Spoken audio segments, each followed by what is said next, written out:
Joe Douglas and the New York Jets have been pretty active in the free agent market this offseason in addressing the offensive line. As we all know, it's been a major point of conversation.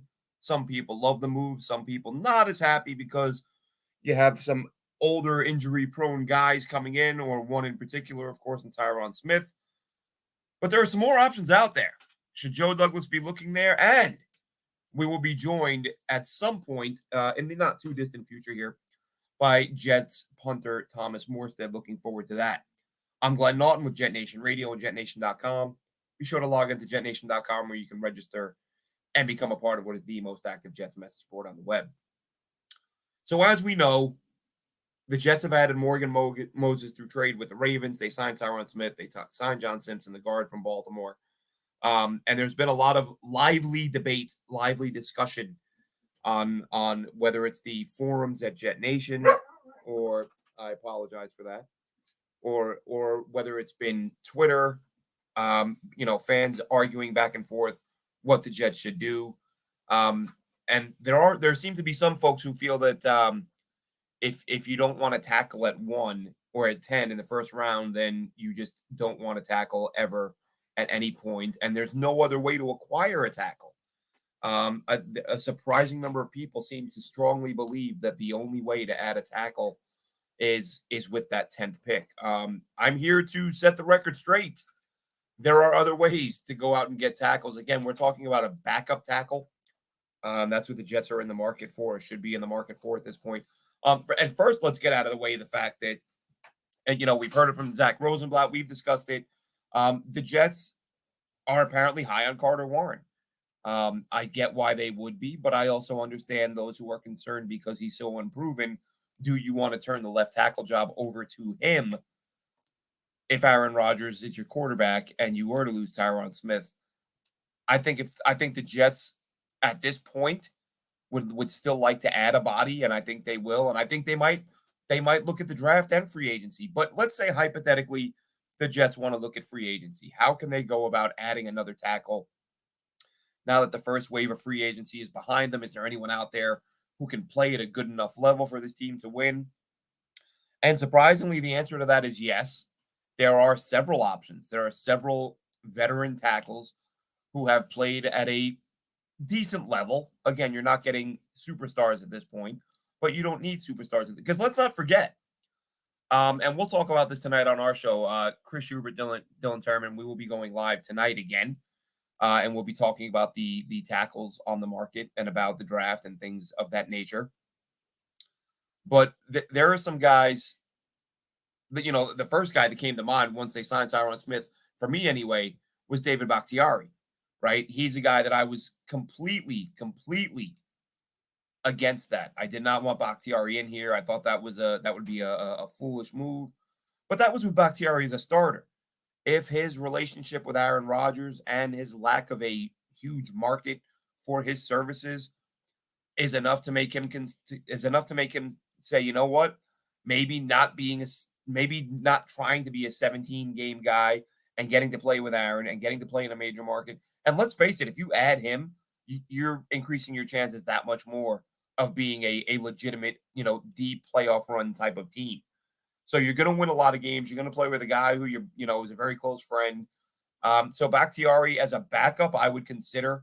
Again, if you brought him in as OT1, that would have been a complete disaster in my opinion. And I was kind of encouraged that he didn't, or that he wasn't brought in right away, because that would have kind of given us the impression that Aaron Rodgers was still calling a lot of the shots in the offseason. But there are still some other guys out there outside of Bakhtiari. You got Charles Leno. Again, all of these guys are going to have questions, right? That's why they're out there. These guys, these aren't guys that you're going to look at and say, well, we're just going to add him and we're going to pencil him in for 17 dominant weeks. That's not the case. But that's not what the Jets are looking for right now. They're looking for another backup. As I said, you've got Carter Warren. Charles Leno played left tackle for the Washington Redskins last year. Washington Commanders. Good, not great player, but a significant upgrade as far as what you would get at OT2 from Carter Warren, having the opportunity to grab a proven veteran. He's still out there. He did have hip surgery, but earlier in the week or a couple weeks ago when I was looking into it, there were some people suggesting that maybe this could be career altering. But then I've seen some others say that, he could be ready for the season, and the expectation would be that a team could bring him in as a low cost starter, or spot starter, which is where he would fit in with the Jets. Donovan Smith, of course, you've got to talk about Donovan Smith. Why? Donovan Smith, shockingly, while he was still under contract with the Chiefs, said publicly that he would like to be a Jet, that he's a New York guy, grew up rooting for the Jets. And while he, again, isn't a superstar, he did just start for the Super Bowl champion Kansas City Chiefs. I mean, if you're good enough to start for the team that won the Super Bowl, you should certainly be good enough to start for the Jets. And again, and I'm talking spot starter. Obviously, he's not coming in to be a starter, but if you need him to step in for 3 games or 4 games or 8 games or 10 games, whatever it may be 3 games. We have no idea. That's another part of this. Anything's possible. I'm not ruling anything out. I'm not sitting here saying that Tyron Smith and Morgan Moses are going to combine to miss 3 games. I'm not saying they might combine to miss 25 games. We don't know. But what we do know is that last year they only missed a few. And everybody's talking like you would think that they brought in Bakhtiari, a guy who only played 1 game last year. They both played double-digit games. And if they repeated that this year, whoever the backup is, isn't going to see a lot of action, which is one of the reasons there are some people, myself included, against the idea of a rookie. And there's also the risk of a rookie. I started to say this earlier, and I got myself sidetracked. But I'm seeing a lot of people say, or a lot of people, and I understand. Listen, I'm super optimistic about this draft class too, especially at the top of the first round guys. When you're talking about tackles and receivers, there's not a guy that I look at and say, oh, there's no way that guy's going to make it. However, historically speaking, some of these guys aren't going to make it. We don't know today who they are, and we won't know tomorrow. It's going to be a little while. But at some point, we're going to look back and go, man, that guy that I thought was going to be the stud day one starter, blah, blah, blah. And it could be your favorite player. It could be my favorite player. We don't know. We're all speculating here. But I'm seeing people say, no matter what, and I saw it on the forums on Jet Nation. I've seen it on Twitter, that there is no wrong answer in this draft. Now, in terms of approach, I agree with that 100%. There are several tackles you could take that would make me happy. There are several receivers you could take that would make me happy. But that doesn't mean they're guaranteed to work out. They could miss there. How we doing, Wild Wave? Good to see you, buddy. So you've got the draft approach, but you've got, again, do you want to go out and get a free agent and add a guy who's proven he can play? And you're doing that with a Charles Leno, with a Donovan Smith. Again, Bakhtiari. I mean, my goodness, if Bakhtiari signs and stays healthy for as many starts as you need him, what a lift that would be. I mean, literally 2 all-pro left tackles that you can alternate out if one of them gets dinged up. Another guy, and I've mentioned this guy in the past. I honestly don't know why he's not signed yet. Again, solid, unspectacular, but versatile tackle, Cameron Fleming. Fleming makes so much sense because he played for Nate Hackett a couple of years ago in Denver, started 15, 16 games, started at left tackle, started at right tackle, and was an adequate player. Wasn't a superstar, but was exactly what the Jets needed right now. If you had Cam Fleming behind these starters as your swing guy who could play either side, and then Carter Warren behind him, I think the Jets fans would feel a lot better about the situation this team is in right now. Because Joe Douglas, Chris Schubert said this on our show, and it was, he couldn't have been more right, because over the past year or so, I've been very defensive of Joe Douglas. Because, and listen, different schools of thought, not everyone agrees with me, and that's fine. I don't think you blame a GM for things that are 100% out of his control. If you have a guy who is otherwise doing good work, but there are things he has no way to have any impact over, these things happening, I'm not firing that guy. If I'm looking at a GM's body of work and I see talented player, all-pro player, talented player, and he drafted all those guys, and a few of the key ones keep getting injured, and there was no injury history before, I'm not firing that guy. Because you would have to figure, law of averages, these guys are eventually going to start staying healthy. At some point, you're gonna pick some guys, namely O-line guys, who are going to stay on the field. And I stand by it. If Aaron Rodgers doesn't get hurt last year, and if AVT doesn't get hurt last year, and if Mekhi Becton stayed healthy, but if he hadn't had the multiple major knee injuries that forced him to miss 2 seasons, this is a team that's making deep playoff runs, and nobody in their right mind is uttering a word about the job security of Joe Douglas and Robert Saleh. But as it turns out, Becton has regressed as a player, and now I wonder, and he's another free agent out there. We'll have more on that on tonight's show. He has visited with the Bengals, has not signed according to Spot Rack, and I took a look earlier. They still have him as being on the market.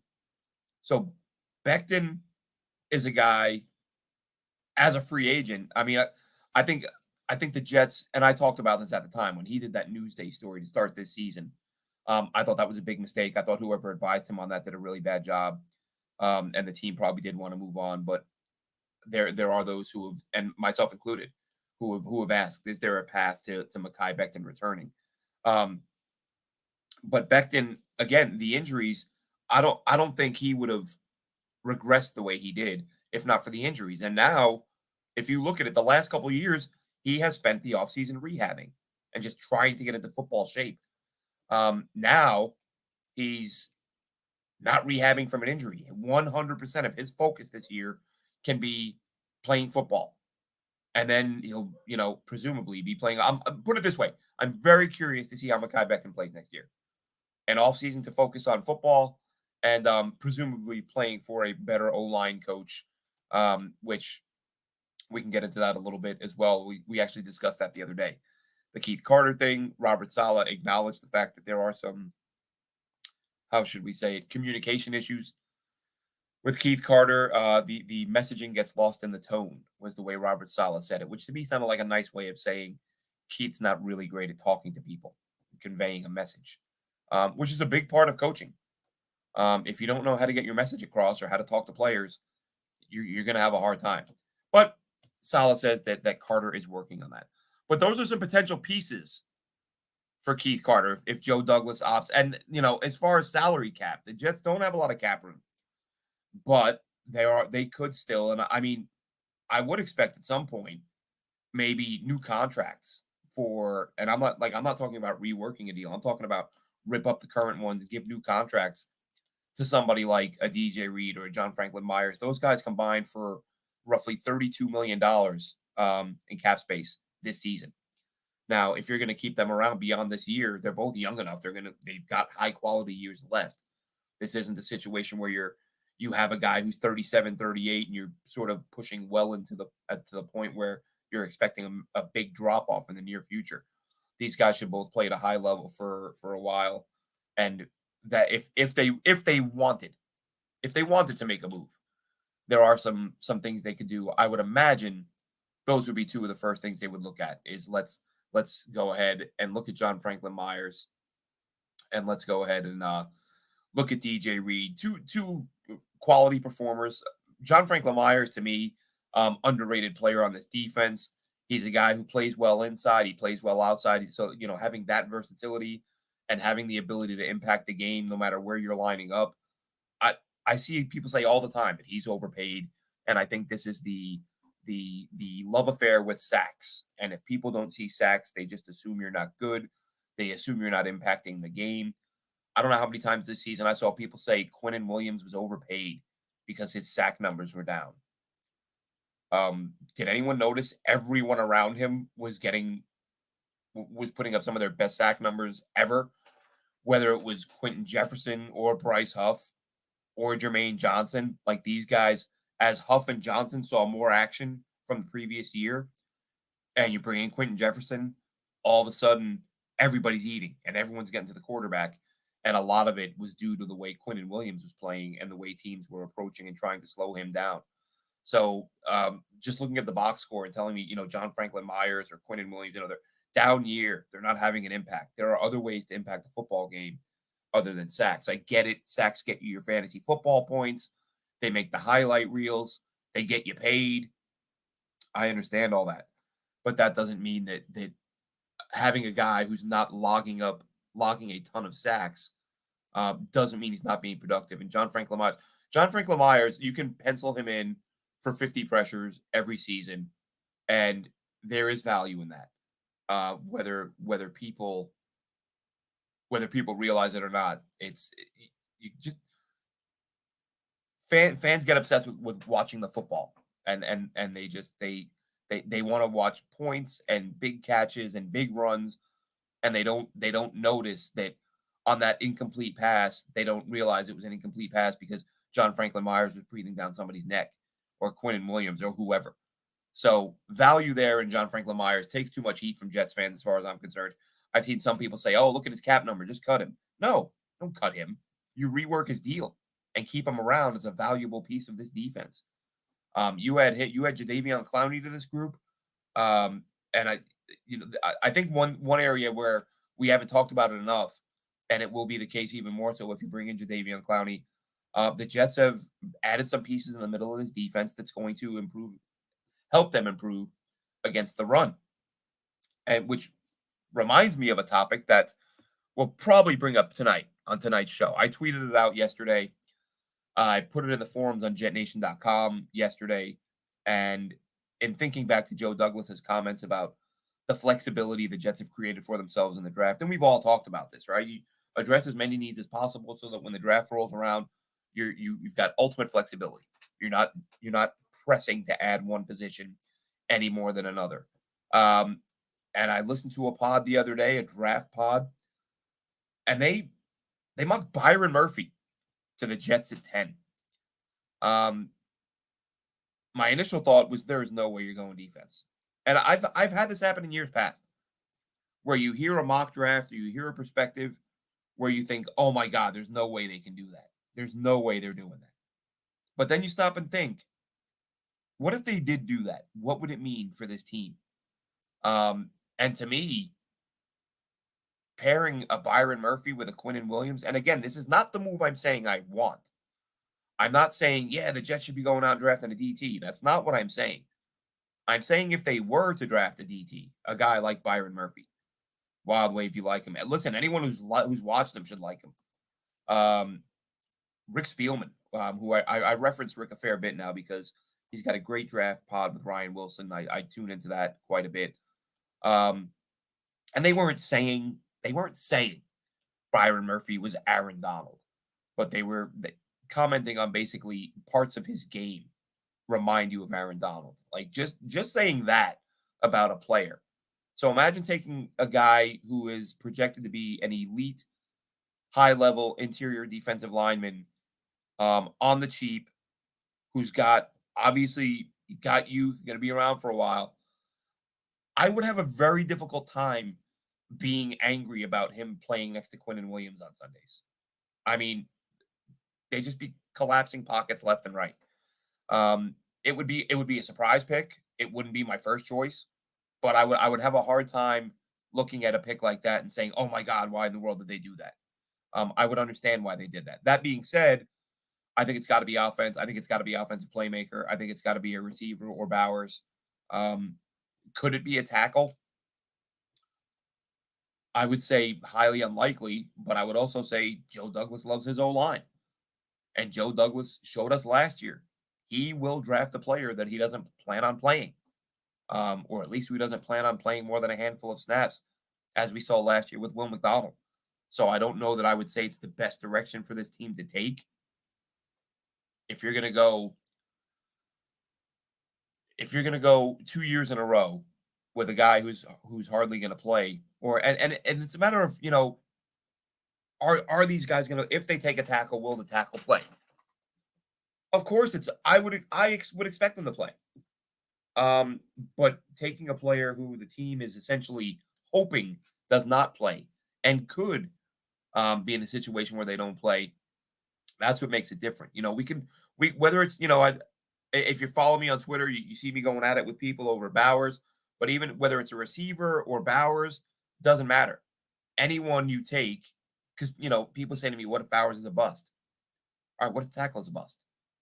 And if Bowers is a bust, or let's say they take a receiver, let's say Brian Thomas falls to them at 10, and the other receivers are gone, and they like Thomas and they take him, and he's a bust. That number 10 overall pick bust is going to have less impact because there are other weapons around him that Aaron Rodgers is going to have to work with. He's still going to have Garrett. He's still going to have Mike Williams. He's still going to have Conklin. He's still going to have any other offensive players you draft who you hope can contribute. He's still going to have Breece Hall who gets the ball in the backfield. So there's still going to be a lot of guys to throw the football to. It's not going to mean the Jets can't score points.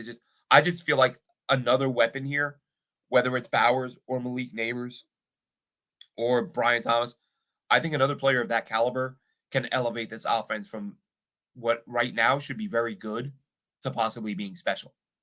That I think that's where the Jets are right now. Whereas if you take a tackle and he either A, doesn't play, you've wasted the pick. B, if that guy struggles, if you go with a rookie instead of a veteran like a Bakhtiari, excuse me, like a Bakhtiari or a Leno, whoever, again, guys who've shown they can play, now you're in huge trouble. I mean, again, you'll have Carter Warren in the mix. And, it's possible Carter Warren having a year under his belt, having some live game action under his belt, maybe he's a guy who beats out a rookie early on. Sometimes you see these rookies come in, they start slow, and they need 7, 8, 9 weeks before they're up to speed and they're ready to get on the field. Wild Wave says the Jets met with Neighbors and will attend his pro day. Yes, Wild Wave. Saw that tweet, and then Dylan shot that to me a few minutes later. The Jets are meeting with a lot of guys who won't be there at 10. Due diligence, right? I'm a little surprised. Not that they're doing it. I'm surprised they're doing as much of it as they are, given the urgency of this offseason. Or this upcoming season and what this offseason means to these guys keeping their jobs. Meeting with Caleb Williams, for example. I thought that time could have been better spent. Maybe meeting with a guy who you might take, who might be there. My info, could you see the Jets move up to 5 to get a wide receiver? Oh, listen, Daniel Jeremiah did it in his previous mock. I've said all offseason, the Jets do not have the assets. They're not in position to trade up. However, for Marvin Harrison Jr., do it. If you can get up to 5 and take that guy, go for it. But he's the only one I would do it for. I think he's the best receiver in this class. I think anyone. I mean, listen, we're all going to disagree on stuff, but I think anyone is saying other guys are on par or better than him. Maybe clickbait, like you can't keep saying the same things over. Marvin Harrison is wide receiver 1. Marvin Harrison is wide receiver. At some point, people see the same thing over and over again. You got to change it up. Prospect fatigue, right? All right, well, we're kind of tired of talking about this guy's the best player at his position. Let's throw out some other names and tell people that this guy is catching him or might be better. I just don't see it. Let's see. AR doesn't need another weapon. He averaged 2650 with his top 3 targets. He has that with AR Conklin plus either Williams Hall. Again, I don't necessarily disagree. I think there is enough there, but I think the injury history with Mike Williams, or the recent, obviously there wasn't he didn't miss a ton of time till this past year, at least when I looked at his game logs, unless I'm misremembering. But that doesn't mean, like, I look at a guy like Conklin, who I think is a good player and who I like and who can play at the same time as Brock Bowers, if you go with that direction. I think protecting yourself from one of those guys being injured and having the offense take a step back. I want the Jets to be all in. That's my point. I want the Jets to approach this as if we may only have Aaron Rodgers for one more year. Do you know why? Because they may only have Aaron Rodgers for one more year. I want the Jets to say, we may only have the guy for a year. Let's give him every single weapon that we can to make this happen and do something special. I don't want them to say, we may only have Aaron for one more year. Let's draft a guy who may never play with Aaron and then not use a pick on a player for this year. So, yeah, exactly, Wildway. That's kind of what I'm saying. It's there's you have good pieces in place, but I just, and again, this is me. I think the emphasis needs to be on building an offense around Aaron Rodgers that where you're leaving no question as to whether or not you're going to be able to consistently put up points, deal with injuries, deal with guys getting, missing time for whatever reason. And again, it's a receiver deep class. I wouldn't be shocked if they took two. Do you think the Jets should go to a grass field? Listen, I've been saying for years, all the fields should be grass. That just go anywhere it's feasible to go grass, go grass. And we know the Jets could. They had it for years. And it's listen, anytime teams aren't doing something that would make a whole lot of sense for them to do, just assume it's money. And that's what I'm assuming here. Think of post they are. Would you rather have Bowers without a QB or a rookie QB behind Tittman? Well, we don't know that it'll be a rookie QB. One thing that we've seen over the last couple of years, surprisingly, there are some, and I think they'll draft one this year, Tony. They will take one this year. I think you're going to take a Jordan Travis or a Michael Pratt, whose pro day the Jets were at the other day. There are some good mid-round options. I think round 4, maybe round 3 if somebody falls, but I don't see that happening. I think round 4 is a sweet spot for the Jets to grab a Pratt or somebody of that. Spencer Rattler. How long does he last? I think he goes before that. He's probably around 2 or 3 guy, but maybe round 3. But there are other quarterbacks they can take this year, and they'll have a year under their belt, a year of development. When they come back next year, if Aaron Rodgers leaves, and that guy will have a Brock Bowers or a Malik Neighbors or a Marvin Harrison Jr. along with Garrett Wilson, like you'll already have the infrastructure in place. As far as offensive tackle, I would imagine that's what next year's top pick goes on. If Rodgers does retire, if Tyron Smith can't stay healthy and moves on. Remember, he only signed a 1-year deal, but having him sign a 1-year deal and a deal heavily based on playing time. They can't go grass. Only ways if we got our own stadium. Yeah, I don't know. Well, they'd have to agree with the Giants. But surrounding the quarterback with weapons just means more weapons for next year's quarterback. If Aaron Rodgers leaves, and that's where I think this year's mid-round pick, somewhere in the middle rounds, they've got to take a quarterback. And like I said, they were at Michael Pratt's pro day. He's a guy we've talked about a little bit on our show. Chris Schubert, big fan of his. I would encourage you go check out some of his work with Tulane. Pratt is a guy that, and a lot of people, there are a lot of folks who feel like he is a guy who can be had in the middle rounds who could develop into a starting quarterback. So you put somebody like Pratt or Jordan Travis behind Aaron Rodgers for a year, and if Aaron Rodgers walks away, listen, a guy with and the other one, those are the 3 that keep coming to mind to me is Rattler, and Travis, and I forget who else I said. Who was I saying? Pratt. So yeah, Pratt, Travis, and Rattler, those guys in the round 4 range. If you add any of them and they spend a year behind Rodgers, they become your starter next year, rather than going with a rookie. And then again, you've got these guys surround. You've got the offensive weapons around him. You heard it here first. Tanner Mordecai and Travis Jordan are too late. Excuse me. Getting this cough. Again, I think Jordan Travis is. I don't think he'll be a late round. I think he'll be mid. I think Tanner Mordecai will be a late round guy. And there are some other guys, some of the quarterbacks in this, like Jason Bean. I like him on film, but he's an older guy. Like even when I've tweeted about him in the past, and I knew he was an older guy. I didn't realize he's going to be like 26 when the year starts. But that's the downside. The upside is if you're looking at him as a long-term backup, a guy who can be your backup for 7 or 8 years, then there's nothing wrong with that. And you could get him as a UDFA. I'm not suggesting by any means that he be the guy they take in the middle rounds to develop as an eventual starter. But he does do some things well. He's got, big enough arm to make the throws. So I think he could be an option. But Tanner Mordecai, I remember watching him earlier in the year and not being extremely blown away by what he did. But still watching prospects, still watching guys. Might go double back and watch him. Guy I watched the other day, Roger Rosengarten, Washington tackle.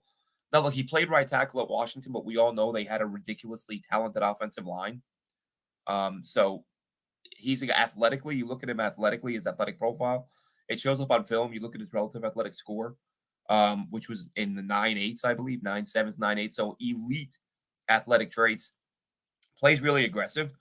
more so than you see with a lot of tackles. At the snap, if he doesn't, if he's not engaged immediately by a defender, he'll go out and find him. He'll come out and find you and try to lay you out. Does need to get a little bit stronger, but moves really well, and it's that athleticism that makes me look at him and say maybe this is another guy like Carter Warren, who's not as athletic as Rosengarten, but we saw Carter Warren play left tackle and right tackle in Pitt. We saw him play left tackle and right tackle for the Jets. Rosengarten played right tackle last year for Washington, but could he flip over to the left side? Absolutely. Javon Foster. He's a guy, I really want to dig in and try to find more opinions on him because I've been a fan of his for, I've been talking about him for months after watching a fair bit of him in college at left tackle from Mizzou. And there are some who feel he's going to be limited to right tackle because he doesn't have the feet. I don't think every single guy who plays left tackle is going to have elite feet. But that doesn't mean there aren't some guys who can play left tackle that don't have every trait you're looking for. And I think he might be one of those guys. But even if you move him to right tackle, really like Javon Foster's film. Watched a fair bit of him and a lot of his teammates this year. Tony says, watch Mordecai against LSU. Played a new system with a broken hand. He has a story behind him. All right, Tony.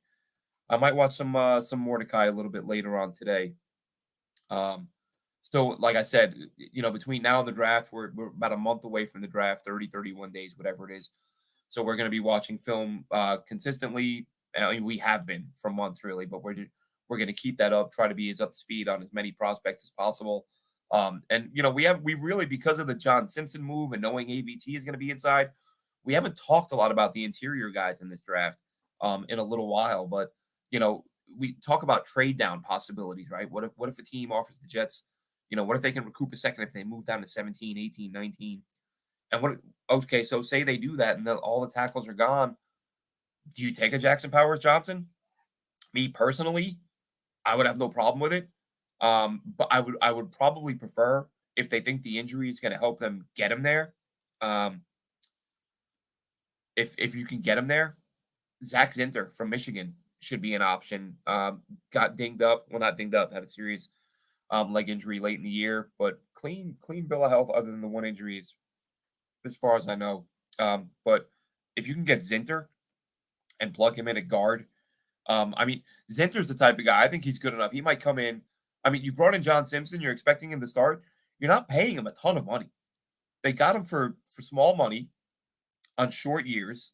So I don't see why, a guy like that, if there are guys in this draft, interior linemen, who I think can come in and compete, and maybe steal a job. And Zinter would be one of them. Have I been watching the future cap? I'm assuming you're talking about the salary cap. I looked at it a few days ago, but I don't.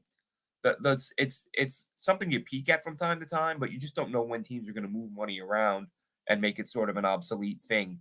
But I know, in the next year or two, the available cap space is huge because the Jets have a lot of guys on 1-year deals, and they have a lot of their top players on rookie deals. That's not going to be the case for long. Like for example, looking at the salary cap situation right now and what it's going to be over the next 12 to 24 months, those two things are going to be completely different. And the impact that they're going to have when they bring Sauce Gardner back, when they extend Sauce, Garrett, Bree, all these guys, all these young studs that they brought in. But speaking of bringing folks in, happy to welcome to the show right now, New York Jets punter Thomas Morstead. Thomas, thanks so much for joining us. How are we doing? I'm great. Thanks for having me on. Our pleasure. Our pleasure. Myself, Jets fans everywhere. We're obviously really, breathe a sigh of relief. A couple weeks ago when you inked your 2-year deal to come back, Punter's the spot where the Jets have had some instability in recent years. They haven't had that sort of consistent performer who's on board for multiple years. And now, they get you and Greg Zuerlein both done. So from a special teams perspective, it was a good week for the Jets. You had tweeted out kind of hinting, times that, Monday at 4 or whatever it was where you could officially re-sign with the Jets. But when did you know in your heart, did you know deep down at the end of last year, I'm probably going to be back?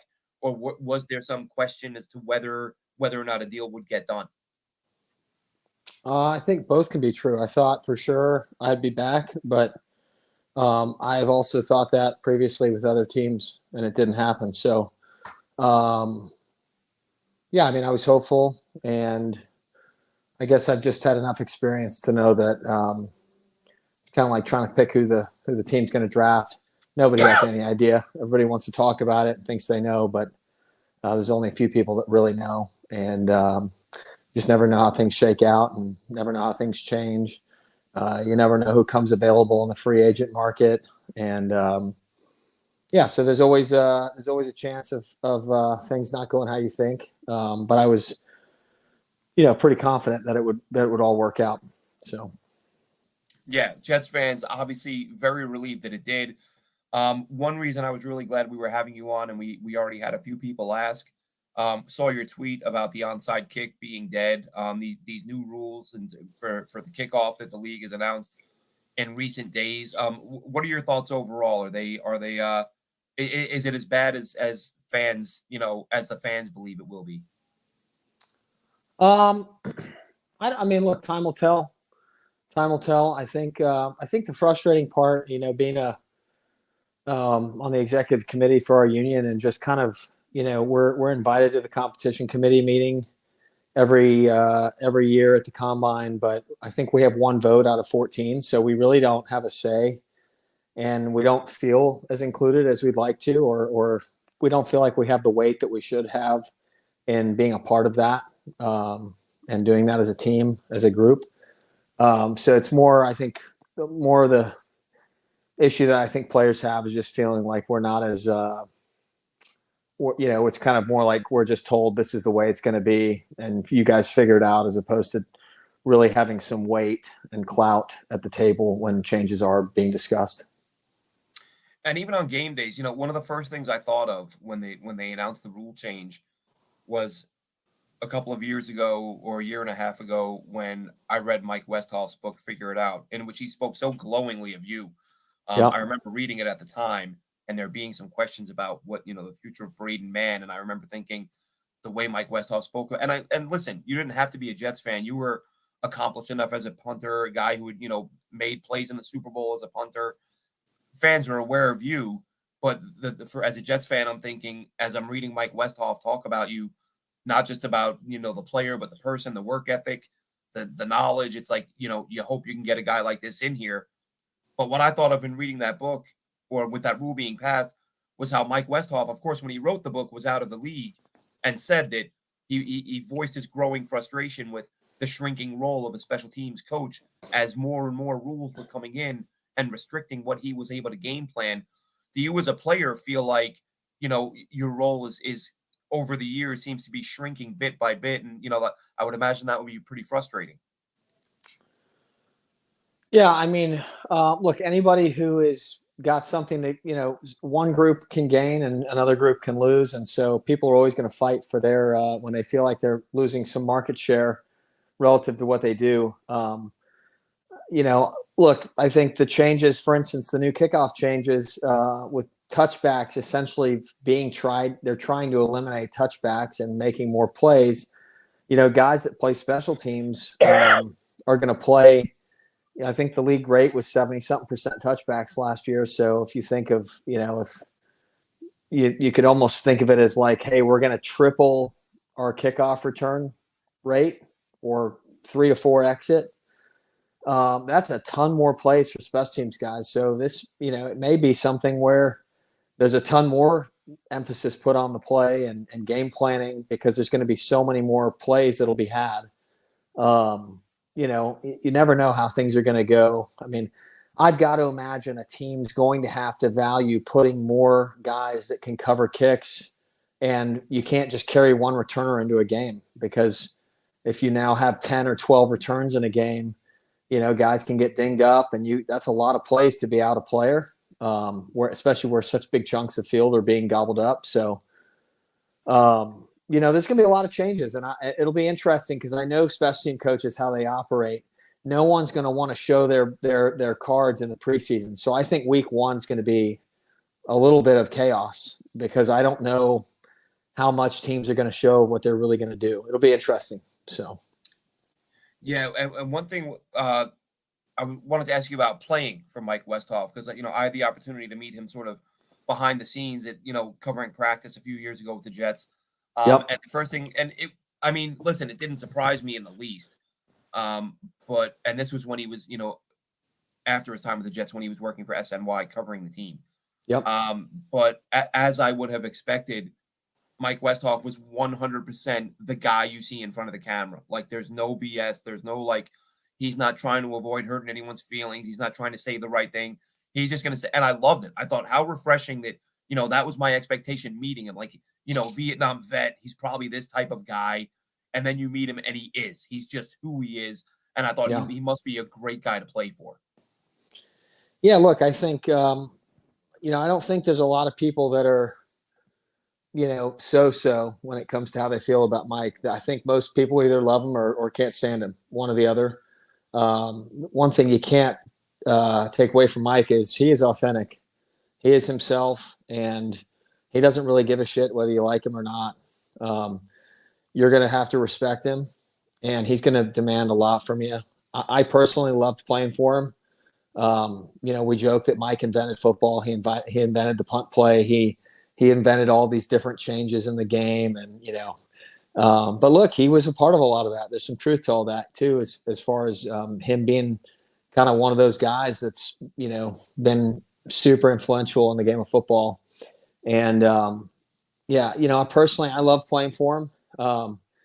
He never tried to put a twist on me or change me to be his guy or to be like, oh, I made him this way. It was like he just demanded my bar be so high, and he put it on me. He put the accountability on me.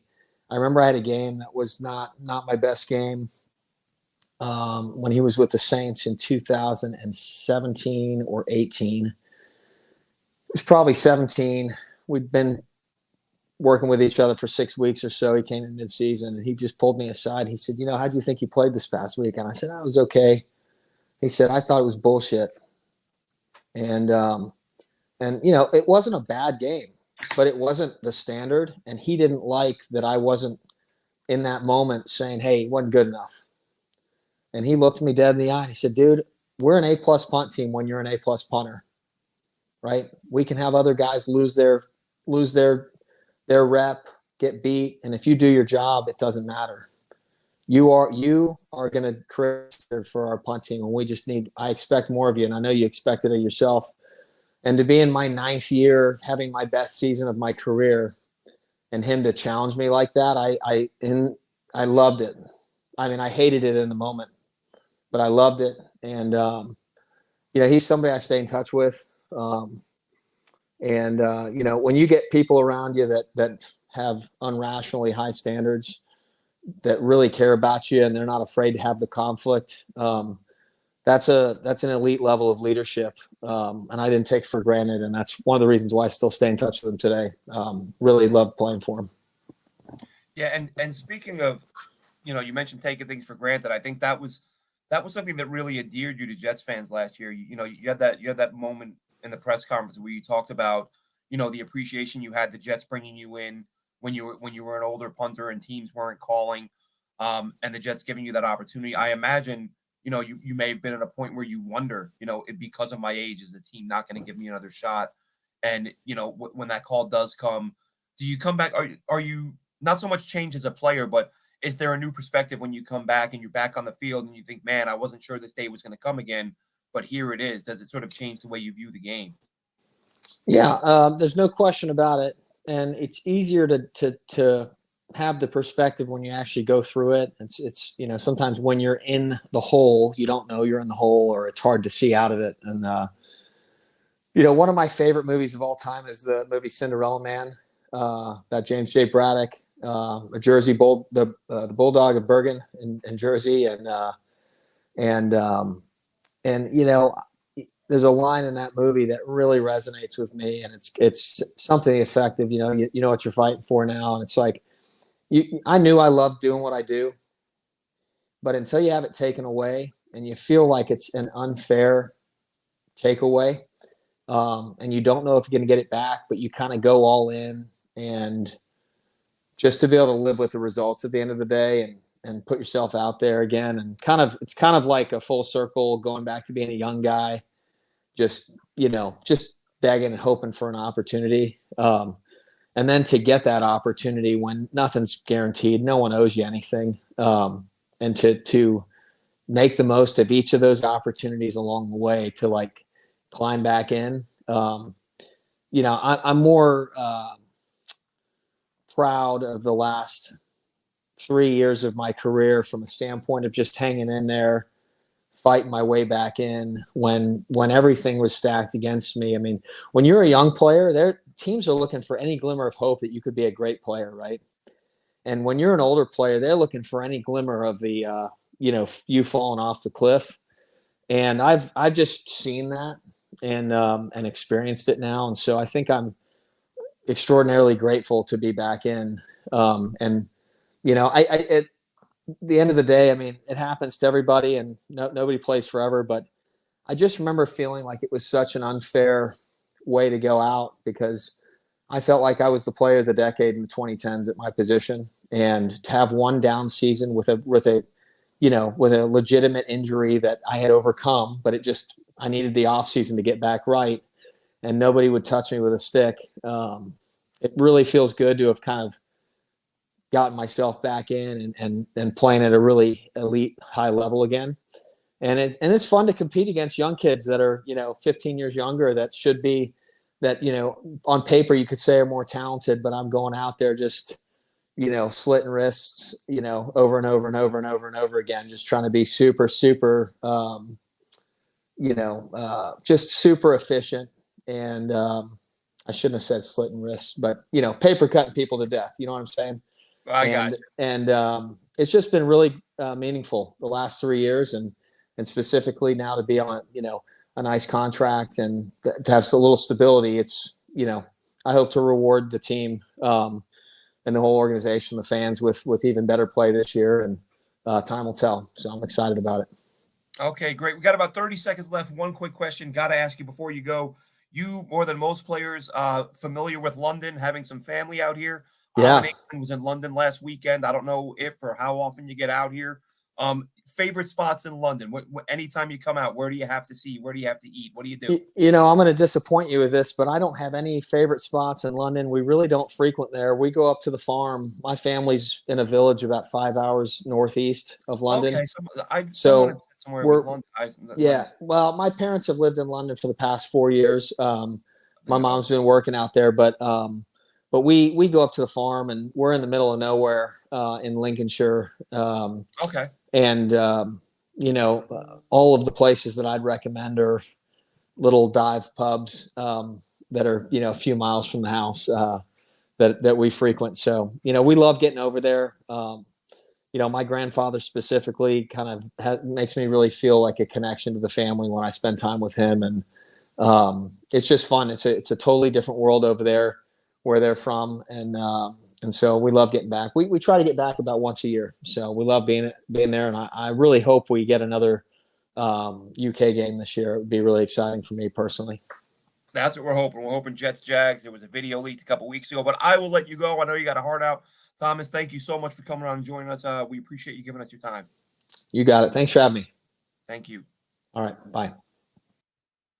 All right. Jets punter Thomas Morstead. And that was something, come on, guys. Come on. Really, I feel like, punters are overlooked, especially fans that are just all about offense and scoring in fantasy football, and people don't pay attention to punters. But we've seen with the Jets the difference it has having a guy like Thomas Morstead on board. The job he did last year was phenomenal. Really psyched that they got him in on a 2-year deal, not a 1 year where you'd be looking at, every single year trying to fix this problem. So he's sorry, Dylan here in the comments. We'll maybe talk about this later on. But yeah, tonight, Jet Nation Radio, Jet Nation Live this evening. Myself, Dylan Terraman, Chris Schubert, 7-round Jet mock for each of us. So we will each lay out what we would do in this draft using online simulators. The only rules are we are limited to 2 trades we're allowed to trade out of 10, and then we can make one trade after that, because you get somebody like me who can't stop making trades, and then I'm picking 24 players. That's probably not going to happen.